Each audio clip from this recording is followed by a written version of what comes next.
but we as a continent have now defined ourselves.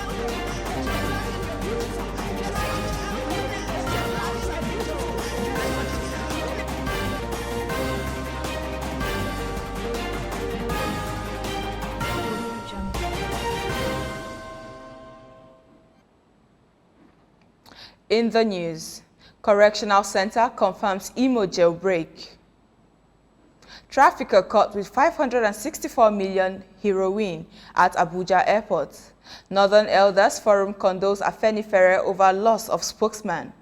UK set to give rules on international travels. Right NBC triggered trademark racket in energy drinks market. Details shortly.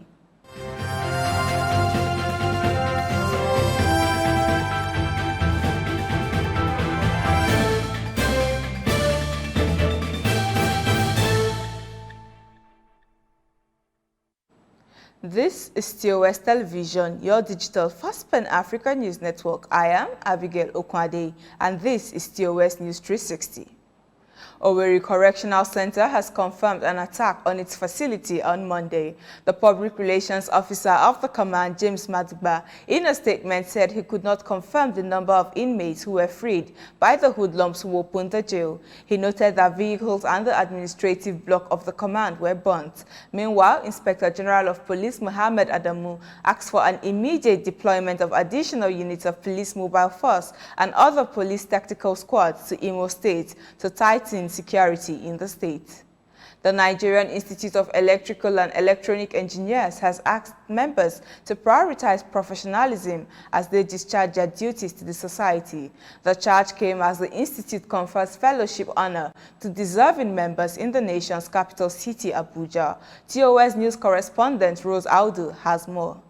As the Nigeria Institute of Electrical and Electronic Engineers confers fellowship honor on deserving senior members, the chairman of the institute, Engineer Kings Adeyemi, said the honor is conferred on senior members who have reached the zenith of their career. Before you can register with current MSc, you must have about 5 years experience.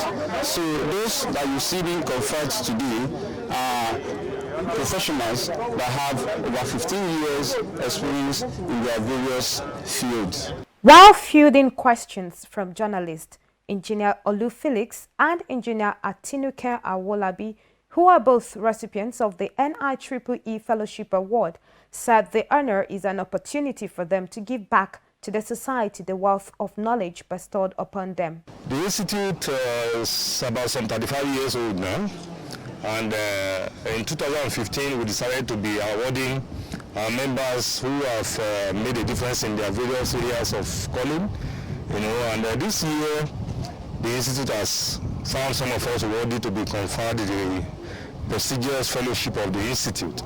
This award is actually the highest peak. That is the peak of everyone's career. And to be a fellow of the Nigerian Institute of Electrical and Electronics Engineers, it shows you have really attained the peak of your career and you need to do more for the society now. Delivering a public lecture on broadband internet technology, a fellow of the NIEEE, Engineer Moses Steven, who gave an account of a study on broadband technology and other internet services, said the lecture is targeted at finding solution to internet-related issues in the country. In the course of the study, we also discovered that some of the receivers available in the Nigerian market are not of good quality. NIEEE have conferred fellowship honor on over 121 professionals since 2015. Rose Audu. The National Drug Law Enforcement Agency, NDLEA, has interrupted a suspected drug trafficker, Goodluck Ode. He was caught at the Nnamdi Azikiwe International Airport, Abuja, with 2 kilograms of heroin. According to the agency, the substance has a street value of 564 million naira and was hidden in the suspect's suitcase. A statement by the Director of Media and Advocacy, NDLEA, Femi Babafemi, said the 40-year-old suspect from the Ikpogba Oka local government area of Edo State was arrested at the departure lounge of the airport. National Association of Resident Doctors have faulted the position of the Minister of Labour and Employment, Dr. Chris Ngige, and the Minister of Health, Dr. Osaje Ehanire, as regards their industrial action. Ngige has warned that there will be a no-work, no-pay order on the striking National Association of Resident Doctors if they refuse to resume work. Ngige insisted that the government had met the demands of the striking doctors. The Northern Elders Forum has condoled with the leadership of Pan-Yoruba Social Cultural Group, Afenifere, for the loss of its spokesman, Yinka Odumakin, who died over the weekend. The group, in the press statement signed by its Director of Publicity and Advocacy, Hakim Baba Ahmed, said that Odumakin was a key figure in Afenifere, and the forum recognizes that he served it loyally and with commitment. It also added that the late spokesman had played pivotal roles during occasions when the NEF and Afenifere collaborated in pursuit of national goals. The forum, however, condoled with his family and Afenifere and also prayed that both find comfort in his record of service and the life he lived. This is your digital first Pan-African News Network, TOS Television. You are watching TOS News 360. More stories on the African scene after the break.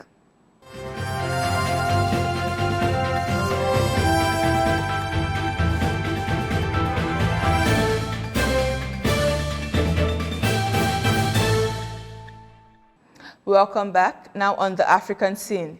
Ethiopia has announced that Eritrean forces have started withdrawing from Ethiopia's conflict-hit Tigray region in the north after fighting on the government side in a war against the region's fugitive leader from the Tigray's People Liberation Front. The United States, Germany, France, and other G7 countries called on Friday for a swift, unconditional, and verifiable withdrawal of the Eritrean soldiers, followed by a political process that is acceptable to all Ethiopians. Ethiopia's foreign ministry announced the withdrawal, but in a rejoinder issued late on Saturday, it said the G7 foreign minister statement had not acknowledged key steps being taken to address the needs of the region. About 2.1 million people in Ethiopia's eastern Somali regional state is in need of humanitarian assistance. The United States Office for the Coordination of Humanitarian Affairs disclosed this in a bi-weekly humanitarian bulletin report on Sunday. UNOCHA, it disclosed the drying up of traditional water sources as well as the availability of limited functional water boreholes in the drought-affected areas, and various food and non-food humanitarian assistance need to be met. At least $65.5 million is required to cover all identified needs, the UN OCHA disclosed. Conflict, drought, and seasonal floods have contributed to internal displacement in Ethiopia's Somali regional state and elsewhere.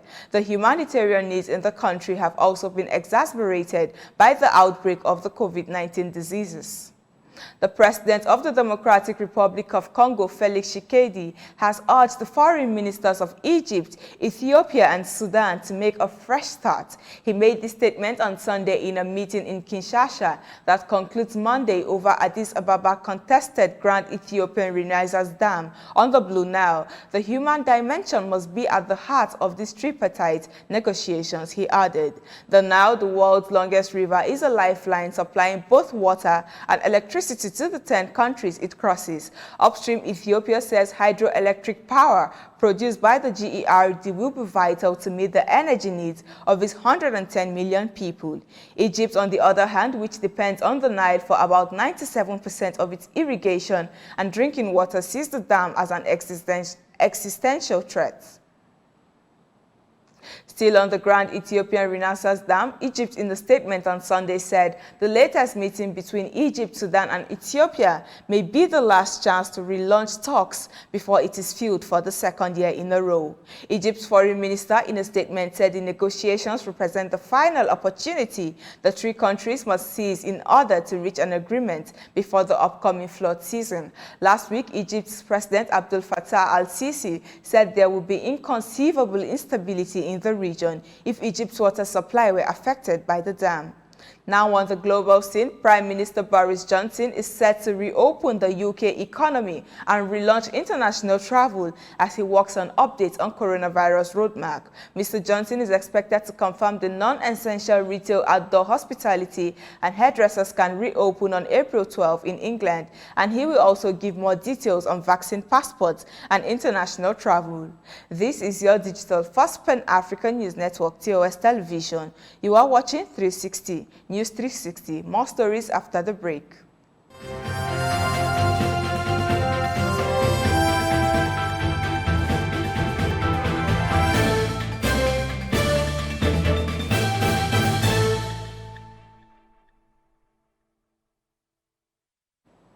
Thank you for staying tuned. Still on the global scene, a prosecutor has alleged that Israeli Prime Minister Benjamin Netanyahu made use of his power and saw favors as currency at his corruption trial. Liat Ben-Ari told a court in Jerusalem that he sought improper benefits from owners of major media in Israel to advance his personal affairs. Meanwhile, Mr. Netanyahu denied any wrongdoing.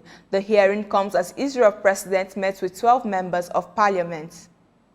In business, Nigerian bottling company is being accused by Rival Brand Right Foods, that is Predator energy drink, introduced into the nation's market in 2020, has gone against its trademark of its Fearless energy drink. Right Food Limited, in a suit filed against Nigerian bottling company before a Lagos court, has insisted NBC had infringed on its Fearless energy drinks, which consisted of Red Berry and Classic brands, which were produced in June 27 before the Predator brand was launched in June of 2020. It stated that the infringements by NBC consumers may likely assume the energy drink are from one source.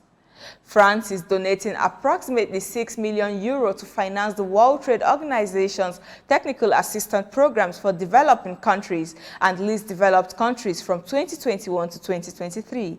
The intervention is aimed at improving participants' understanding of global trade rules and standards. French Finance Minister Bruno Le Maire and the country's Minister Delegate for Foreign Trade confirmed the contribution at a signing ceremony with WTO Director General Ngozi Okonjo-Iweala at Geneva. Nigeria's external reserves have maintained a positive momentum in the past 2 weeks, rising by $404 million to $38.482 billion as of March 31 of 2020. This, according to figures compiled by the Central Bank of Nigeria's website, represented an increase by 1.2% compared to the $34.417 billion it was as of March 18 of 2021. The uptick was primarily due to a rise in the benchmark Brent crude oil price, which has remained around $60 per barrel. This is according to $20 per barrel above the $40 per barrel, which the federal government's 2021 budget is predicated on. A cumulative volume of 734 million barrels of crude oil and condensates were lifted by all parties, including oil multinationals and the Nigerian Petroleum Development Company, between October 2019 and October 2020, the Nigerian National Petroleum Corporation has said. In terms of accrual values for the lifted barrels, the NNPC data showed that from all government sources, a gross revenue of $9.71 billion was raked in, while the corporation's joint venture with international oil companies yielded $22.9 billion in the period under review. This is your digital first Pan-African News Network, TOS Television. You are watching TOS News 360. More stories after the break.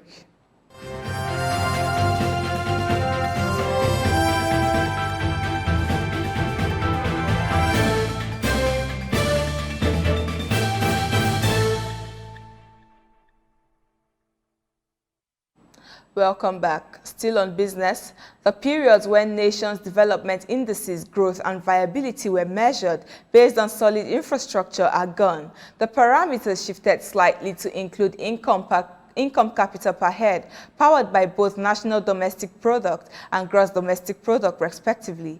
These economic trajectories are like rockets as they propel seamlessly without special consideration for nations that lag behind.